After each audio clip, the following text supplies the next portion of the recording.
கருத்தடை ஆபரேஷன் பண்ண பன்னி மாதிரி கத்துற இந்த சீமான கண்டுக்காம இருந்தோம். ஆனா இன்னைக்கு வசமா சிக்கியிருக்கா மக்களே. அதாவது திமுக சிறுபான்மையினருக்கு செஞ்ச ஒரு நன்மையை சொல்லுங்க, நான் கட்சியை கலைச்சிடுறேன்னு சொல்லியிருக்கான். சரி, அப்படி திமுக சிறுபான்மையினருக்கு செஞ்ச நன்மைகளோட பட்டியலை பார்ப்போமா?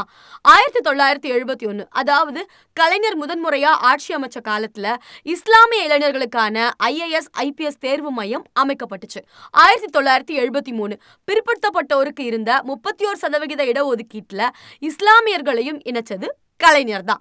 அப்புறம் 2008ல சிறுபான்மையினருக்கான 3.5% தனி இட ஒதுக்கீடு வாங்கி கொடுத்தாரு கலைஞர். 1989ல சிறுபான்மையினர் நல ஆணையம் அமைக்கப்பட்டுச்சு.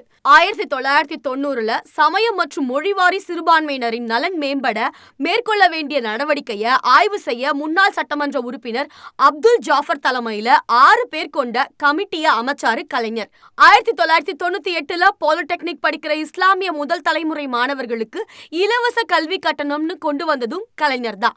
1999ல 1500 இஸ்லாமியர்களுக்கு இலவச கணினி பயிற்சி வழங்கும் திட்டத்தை கொண்டு வந்ததும் கலைஞர் தான்.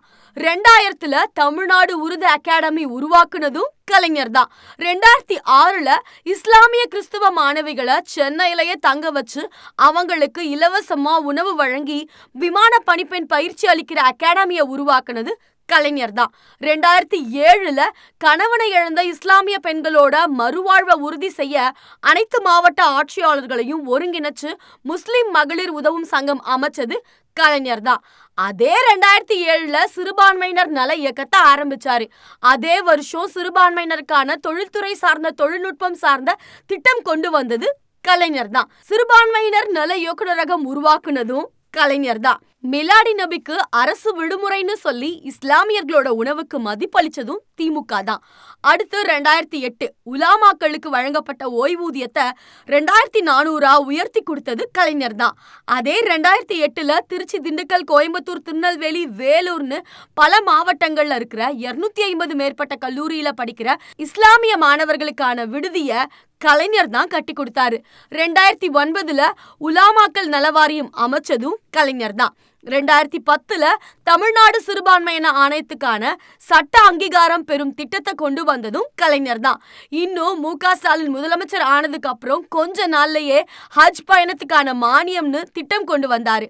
பாஜக ஒன்றிய அரசு நிறுத்தின முஸ்லிம் பெண்களுக்கு மெட்ரிக் கல்வி உதவித்தொகையை அரசு நிதி உதவியோட வக்ஃப் வாரியம் மூலமா வழங்கப்படும்னு திட்டம் கொண்டு வந்தாரு. இப்படி திட்டங்கள் மட்டும் இல்லாம CAA, NRC மாதிரியான சிறுபான்மையினருக்கான விரோத சட்டங்கள் எது வந்தாலும் அதுக்கு எதிரா ரோட்ல இறங்கி போராடுற மொத கட்சி DMK தான். இந்த மாதிரி லிஸ்ட்ல இல்லாதது இன்னும் பல திட்டங்களும் செயல்பாடுகளும் நடவடிக்கைகளும் இருக்கு. சொல்ல போனா சிறுபான்மையினருக்கு திமுக கொண்டு வந்த நலத்திட்டங்கள் மாதிரி நாட்டுல எந்த மாநிலத்திலையும் கொண்டு வந்தது கிடையாது. சும்மா திரள் நிதின்ற பேர்ல பிச்சை எடுத்து தின்னுட்டு வாய் இருக்குன்னும் எதிரில மைக் இருக்குன்னும் எதையாச்சும் உளர வேண்டியது. சரி, எல்லா திட்டத்தையும் சொல்லியாச்சு, எப்போ கட்சியை கலைக்க போற அப்படின்னு சொல்லி அனுப்புடா சீமானே.